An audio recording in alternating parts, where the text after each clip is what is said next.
is Mike Holmgren here on the Rich Eisen Show. Coach, it's been a while. Thanks for calling in. Oh, it has been a while, Rich. How you doing? I'm doing great. Doing great. How was the weekend in Green Bay for you this past weekend, Mike? It was very special. It really was. It was, although I will say this, it was the longest banquet I've ever gone to. Brett spoke for an hour.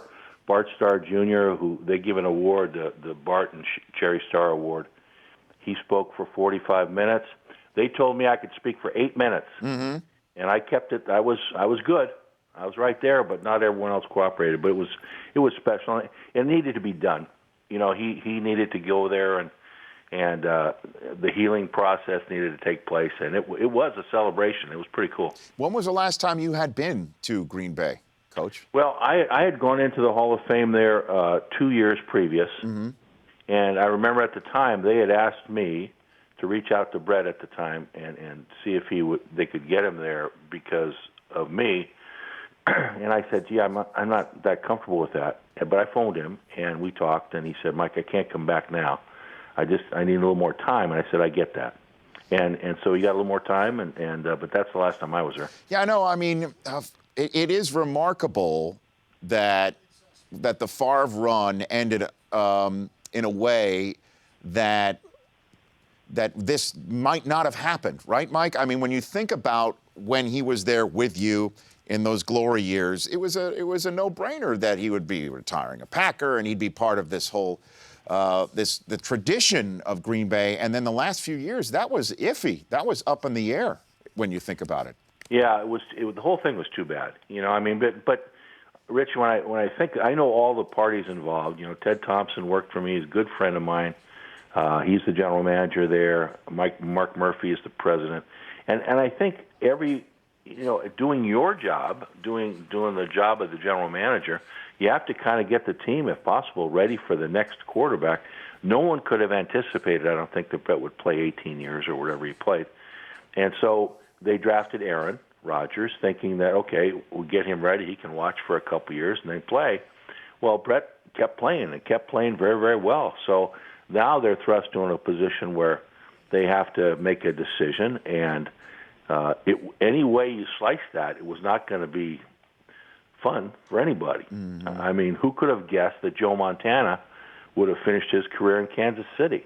I mean, it happens in the league, unfortunately, and that was one of those times it happened. But I think everything's worked out now, and it was a great weekend. Mike Holmgren joining me here on the Rich Eisen Show. I had Brett on the Wednesday before, Coach, and I try to convince him to use this forum to announce a comeback, just to see what would happen. Well, stranger things have happened.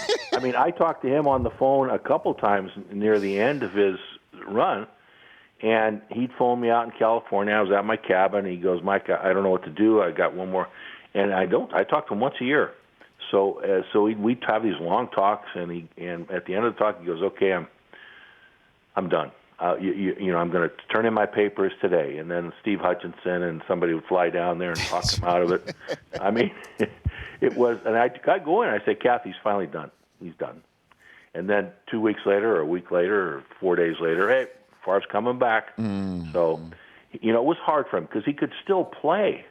And he loved the game so much. I mean, one of his strengths was he's like a little kid playing, and he could still play, so he didn't want to stop. I'm on the phone with Mike Holmgren, who's going to be coaching one of the teams in the Southern Bowl in New Zealand, first ever American football exhibition tour to hit the Southern Hemisphere next year. Do you still have the coaching bug? What about you wanting to come back and maybe put on the headset in the National Football League, not for the Southern Bowl? Yeah, Rich, I did. It was hard.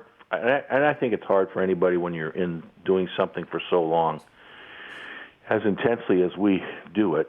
And then this last December, after the season, I had a couple of chances and almost took one of them, and then realized that what am I doing? It'd be traveling, across the country, and my grandkids are all in Seattle, and my life was really good, but I had the bug still. And then I said, I told my agent, I said, look, the one I'd really kind of like to do is San Francisco. And so they reached out to the 49ers, and essentially I got the call back saying, "No, we're going with a younger guy." And you know what? I probably needed to hear that because you get your ego stroked and you're flattered when people call you, and you kind of get into a place where I'm not sure you're making great decisions. But when I heard that, I said, okay, that's I needed to hear that, and now I'm going on to other things. So why would you want to coach again? I mean, you've done it, I think I know the answer because I see Mariucci. I work with him, and his life is great. He's an empty nester now, but he and his lovely wife Gail enjoy the life that they live, and Mariucci wins every weekend. He never loses. But when he gets out there on Thursday Night Football and we're standing on the sideline, I see him. He gets his hands on his knees, and he'll go up to the side judge and tap him on the hip, ask him what was going on in the line of scrimmage over there. I mean, he gets into it. So why would you want to do this again? Well, I think it was never work for me. I mean, I had a job and it paid the bills, but I enjoyed it so much, and I think that's what happens when you coach. I mean, Rich, I was one of the lucky ones to be able to do that as long as I did it, and so as long as you're feeling good and your health is good and all that kind of stuff, you watch games and you go, gee whiz, I wouldn't have done that, or why did I do that? And if I was doing it, I would have done this. And you go through that routine, and then you start kind of having this conversation with yourself. Hey, I could do this. If someone gave me a chance, I could do this. And that's what I went through last December. And then I had a little bit of an epiphany, and I really, prayed a lot about it and thought about it and talked to my wife about it. And then I realized, wait a second, I'm 67 years old. I'm doing great stuff now. What would I get out of this? How would this change my life right now? And when I sat down and honestly thought about that, then I figured, well, for me, it's time. I had a good run and it was great fun, but now I'm going to do something else, and that's what happened. And you said, I'm on the phone with Mike Holmgren, you said on a local Seattle radio show Wednesday that it would be, quote unquote, a huge mistake for Russell Wilson to play out the final year of his rookie contract. Why is that? What do you mean by that? Well, I just think, and again, this is one man's opinion. I've talked to Russell. I love Russell Wilson, and I haven't talked to him recently during this time, but he has the city right. He has it in the palm of his hand. They love him. He's been very, very good for the team. I just see this as a chance to be one of those quarterbacks that play in the same city for 15 years, and right now, because of the contract situation, I think some of that fun with the fans is changing slightly, and I think it's a shame. I think, any way you slice this, Rich, it's going to be a huge contract. Any way you do it, and I know for a fact the Seahawks aren't lowballing him. I know that, but so if I had a chance. And I hope I get the chance, but maybe I won't. But if I had a chance, I'd talk to him and try and convince him to, listen, do this. You're going to sign another contract. This isn't your last contract. He's only played a couple years. You're going to sign another one after this. And think about where you want to be, who you want to play with, your teammates, all that kind of stuff. All the stuff he says, if he's honest about it, he wants to be there. So I think it'd be a huge mistake playing for $1.5 million this year, which is his existing contract. And then, as well as anybody, stuff happens. I mean, you can get hurt. I mean, and things change. Your life changes. Mm-hmm. And I don't know if you're aware of this. It was announced about an hour ago. Former CEO of the Seahawks, Todd Lewicki, was just named the COO of the National Football League. Coach, I don't know if you heard that information.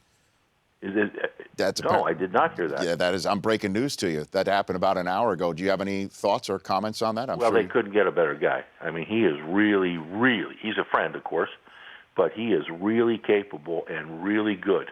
Rich, I think that's a great move, honestly. Yeah, he was just named the Siege. He's leaving the Tampa Bay Lightning. The Tampa Bay Lightning are announcing that the new COO, which is what the current commissioner was before he became commissioner.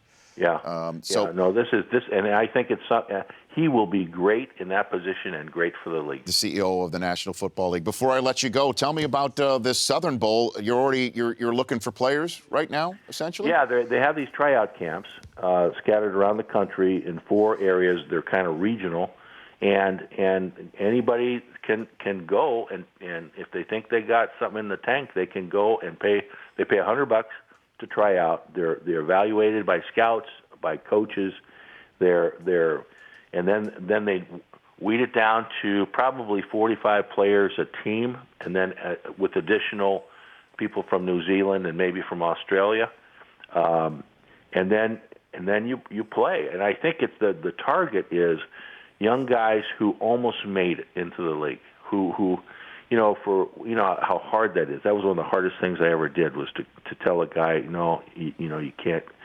I got to cut down to 53, and you didn't make it.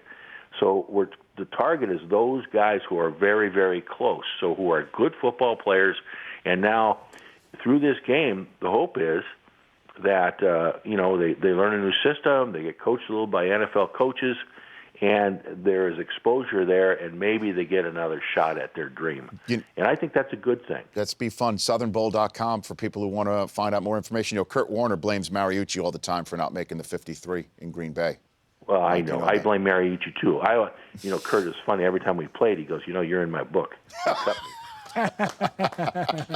Hey, Mike, thanks for calling in. I hope this is not the only time. I'd love to have you back, okay? Thanks, Rich. I appreciate it very much. Yeah, of course. That's Mike Holmgren, former NFL head coach, Super Bowl champion head coach, joining me here. The Rich Eisen Show, weekdays at noon Eastern. On Audience.